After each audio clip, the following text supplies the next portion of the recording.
Bismillahirrahmanirrahim. Assalamu alaikum dear students. Today the date is 9th June and the day is Tuesday. The diary of English A is chapter number 6 part 2 translation, words meaning and word sentences. The diary of social studies is chapter number 9 long question number 1. Diary of science is chapter number 5 long question number 5. And the diary of maths is chapter number 7 exercise 7 review question number 5 and 6. First we will start our diary of maths exercise review 7. Your question number is 5. A shopkeeper bought a pair of shoes. एक दुकानदार ने जूतों का एक जोड़ा खरीदा for rupees 720 720 रुपये में एंड सोल्ड इट और इसको बेच दिया फॉर रुपीज 810 810 रुपये में. Find the profit percent. तो हमने प्रॉफिट परसेंट जो है वो मालूम करना है. तो सबसे पहले हम इसकी सेल प्राइस और इसकी कॉस्ट प्राइस को देखते हैं. तो कॉस्ट को परचेज प्राइस भी बोलते हैं. वो इसकी कितनी थी, उसने कितने का परचेज किया था जोड़ा 720 रुपीज यानी 720 रुपये 720 रुपीज की उसने परचेज किया था और उसको बेचा कितने में है. सेल प्राइस उसकी क्या थी रुपीज 810 यानी 810 रुपये में उसने उसको बेच दिया. अब यहाँ देखने से ही पता चल रहा है कि उसको प्रॉफिट हुआ है. तो उसने एक चीज जो है वो 720 रुपये में खरीदी है और 810 रुपये में उसने उसको सेल कर दिया. तो यहाँ पे देखिए सेल प्राइस क्या हो रही है, वो बड़ी हो रही है कॉस्ट प्राइस से. तो हमारा इसमें उसने प्रॉफिट गेन किया. तो प्रॉफिट मालूम करने के लिए कितना उसको प्रॉफिट हुआ है तो हम क्या करेंगे कि जिस प्राइस में उसने इसको सेल किया है उसमें से हम इसकी कॉस्ट प्राइस को माइनस कर देंगे. तो 810 में से हम 720 को माइनस करेंगे तो 90 रुपीज जो है उसको प्रॉफिट हुआ है. अब हम फॉर्मूला लगाएंगे परसेंट प्रॉफिट का, फिर हम उसके अकॉर्डिंग इसको सेल करेंगे. तो परसेंट प्रॉफिट का फॉर्मूला क्या है, profit over cost price multiply by 100. ये फॉर्मूला आपने अपने माइंड में रखना है कि किसी भी क्वेश्चन में अगर आपने प्रॉफिट परसेंट मालूम करना है तो आपने ये फॉर्मूला अप्लाई करना है. Profit percent is equal to profit divided by cost price multiply by 100. तो प्रॉफिट उसको कितना हुआ था 90 रुपीज का, हमने 90 लिख दिया. कॉस्ट प्राइस कितनी थी यानी जिसमें उसने वो चीज खरीदी वो है 720 यानी 720 रुपये मल्टीप्लाई बाय 100. अब यहाँ हम कटिंग कर लेंगे. 0 को हमने 0 से कट कर दिया, 90 को हमने 10 से मल्टीप्लाई किया, 900 ओवर 72 आपके पास रिमेन है. तो इस फ्रैक्शन को हम सिंप्लीफाई करते जाएंगे. अगेन हम इसको 2 से कट करेंगे. 2 3 6 1 हमने कैरी किया, 2 6 12 2 4 8 1 कैरी करेंगे तो 10 बन जाएगा. 2 5 10 तो ये 0 आपका एज इट इज आ जाएगा. तो 450 ओवर 36 आ गया. अगेन ये 2 की टेबल से कट हो रहा है. 2 1 2 1 कैरी किया, 2 8 16 2 2 4 2 2 4 यहाँ 1 कैरी किया तो 10 बनेगा. 2 5 10 तो 225 ओवर 18 आपके पास आ गया. अब 2 से तो ये कट नहीं हो सकता, हम 3 की टेबल से इसको कट करेंगे. 3 6 18 3 7 21 ये 22 है तो 21 1 हमने कैरी किया तो 15 बन जाएगा. 3 5 15 तो 75 ओवर 6 आपके पास आ जाएगा. अब अगेन ये 3 की टेबल से कट हो रहे हैं. 3 2 6 3 2 6 1 कैरी किया 15 3 5 15 25 ओवर 2. ये आपकी फ्रैक्शन जो है वो सिंप्लीफाई हो चुकी है. अब ये मजीद कट नहीं हो रही इसलिए हम इसको डिवाइड कर लेंगे 25 को 2 के साथ. 2 1 2 5 आपका नीचे आ गया. 2 2 4 5 में से 4 को माइनस किया, 1 पॉइंट लगा के 0 लगाएंगे 10 हो जाएगा. 2 5 10 तो आपका प्रॉफिट कितना परसेंट है 12.5% आपका आंसर है. Your question number 6 is Komal bought a sewing machine for rupees 5,800 but due to some defects in the machine she sold it for rupees 5,500. Find her loss percent. दीदी कोमल ने एक सिलाई machine खरीदी है 5,800 रुपये में, लेकिन कुछ खराबियों की वजह से उसने 5,500 रुपये में उसको बेच दिया. Find her loss percent. तो उसका हमने लॉस परसेंट जो है वो फाइंड करना है. तो उसको लॉस ही हुआ है क्योंकि अगर उसने एक चीज 5,800 में खरीदी है और उसको 5,500 में बेच दी है तो उसको नुकसान हुआ है इसमें. तो हम इसकी स्टेटमेंट बनाएंगे. कॉस्ट प्राइस कितनी थी मशीन की, वो थी 5,800 रुपीज. उसने सेल कितने में की, सेल प्राइस आपकी क्या हो जाएगी 5,500 रुपीज. यहाँ देखेंगे कि सेल और कॉस्ट प्राइस में क्या हमारे पास डिफरेंस आ रहा है. तो सेल प्राइस जो है वो ज्यादा है कॉस्ट प्राइस, यानी कॉस्ट प्राइस कम है, यानी कॉस्ट प्राइस ज्यादा है सेल प्राइस से, तो यहाँ उसको नुकसान हुआ है। लॉस देखिए आपके पास क्या आ जाएगा, कॉस्ट प्राइस कितनी थी 5800 माइनस कॉस्ट प्राइस 5000, हम 5800 को माइनस कर लेंगे 5500 में से, तो दोनों को माइनस करेंगे तो 300 का नुकसान उसको हुआ है, क्योंकि 5800 में एक चीज खरीद कर उसने 5500 में उसको सेल कर दिया, तो 300 रुपीज उसको लॉस हुए। जिस तरह हमने प्रॉफिट परसेंट का फॉर्मूला अप्लाई किया था, इस तरह लॉस परसेंट का भी फॉर्मूला है जो कि आपको माइंड में रखना है कि अगर कोई भी क्वेश्चन आपका आता है कि आपने इसमें लॉस परसेंट जो है वो फाइंड करने, तो आपने ये फॉर्मूला अप्लाई करना होगा। Percent loss is equal to loss over cost price multiply by 100। Loss उसको कितना हुआ 300 का, कॉस्ट प्राइस कितनी थी 5800 मल्टीप्लाई बाय 100। 800 के दोनों जीरो हमारे 100 के साथ कैंसिल हो जाएंगे, आपके पास क्या बचेगा यहाँ पर 300 ओवर 58। अब हम इसको कट करेंगे, 2 के टेबल से कट हो रहे हैं, 2 2 जा 4, 1 कैरी किया, 2 9 जा 18 29, 2 1 जा 2 1 कैरी करेंगे 10 हो जाएगा, 2 5 जा 10 एंड 0, तो आपके पास क्या फ्रैक्शन बनेगी 150 ओवर 29, यानी अब हमने 150 को 29 के साथ डिवाइड करना है, क्योंकि ये कट नहीं हो रहा है यहाँ पे। 29 को हमने 5 से मल्टीप्लाई किया तो इसकी नियरेस्ट वैल्यू आएगी 145। 150 में से हमने 145 को माइनस किया 5,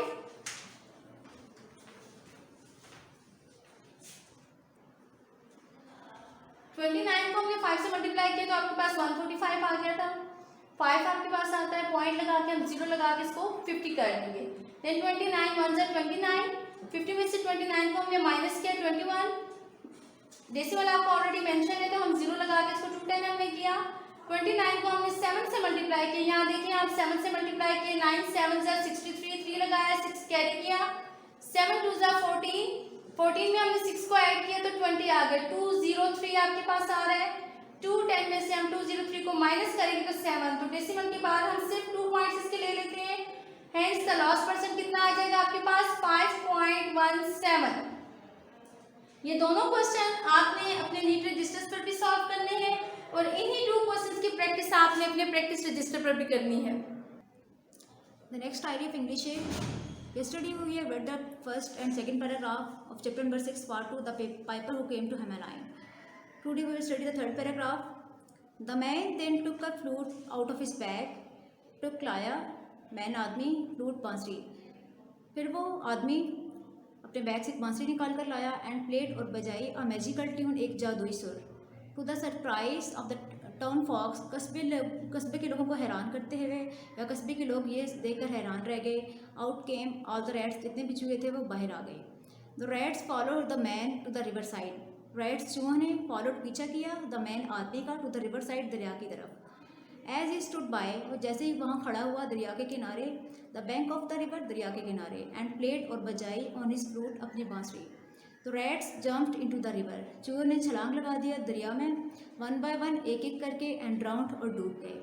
इन अ शॉर्ट वाइल, इसी बहुत कम वक्त में या इसी मुख्तसर लम्हे में, there was not a single rat, यहाँ पर कोई एक चूहा भी नहीं था लेफ्ट जो बचा हो इन द टाउन, कस्बे में।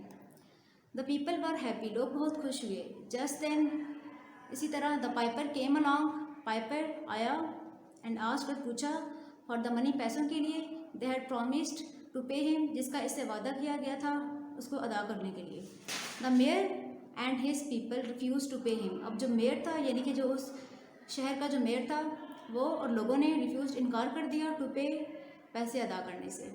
दे सेड, उन्होंने कहा, the job had been so easy, कि ये काम तो बहुत आसान था। And they told the man, और उन्होंने उस आदमी को बताया, that he was a cheat, कि उसने हमें धोखा दिया है, यानी कि ये काम तो बहुत आसान था लेकिन उसने पैसों की डिमांड बहुत ज़्यादा की थी, इस वजह से हम तुम्हें पैसे नहीं दे रहे।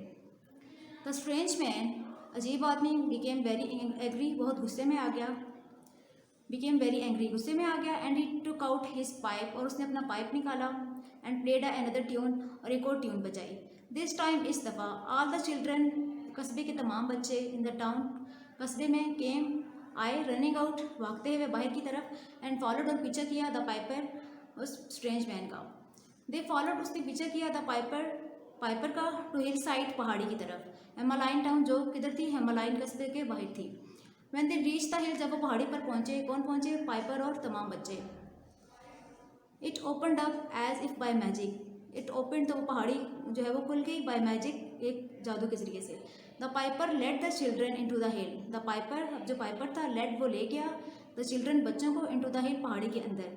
ऑल ऑफ द मैन, तमाम आदमी, वेंट इन एक्सपेक्ट, यानी कि जो तमाम बच्चे थे, ऑल ऑफ देम, तमाम बच्चे, went in expect one little boy, एक छोटे बच्चे के सिवाय तमाम जितने भी बच्चे थे वो सारे के सारे पहाड़ी के अंदर चले गए।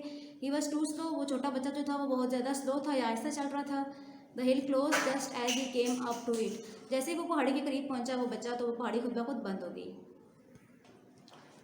Now it's words meaning of chapter number 6 part 2। First word is crawl out, रेंग कर बाहर निकलना। स्नैच, छीनना।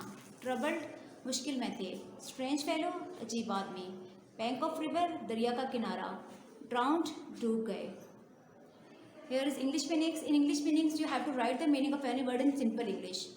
Bold, brave. अब जैसे bold का मतलब भी बहादुर होता है और brave को भी हम बहादुरी कहते हैं, ठीक है। Destroy, तबाह करना। Ruin, already तबाह करना। Except, इसके अलावा। Not include, यानी कि जो इसमें शामिल नहीं है। Cheat, धोखा देना। Not honesty, यानी कि ईमानतदार ना रहना। Drowned, डूब गए। And sank in water, again डूब गए। और ये बोल्ड वर्ड आपका रिपीट हुआ है, इट्स मीन ये आपने एक ही दफ़ा लिखना है। Ready? The next is word sentences. The first word is magical tune, जादुई सुर। Piper played a magical tune. Piper ने एक जादुई सुर बजाई। Drowned, डूब गए। All the rats, तमाम चूहे, drowned in the water, पानी में डूब गए।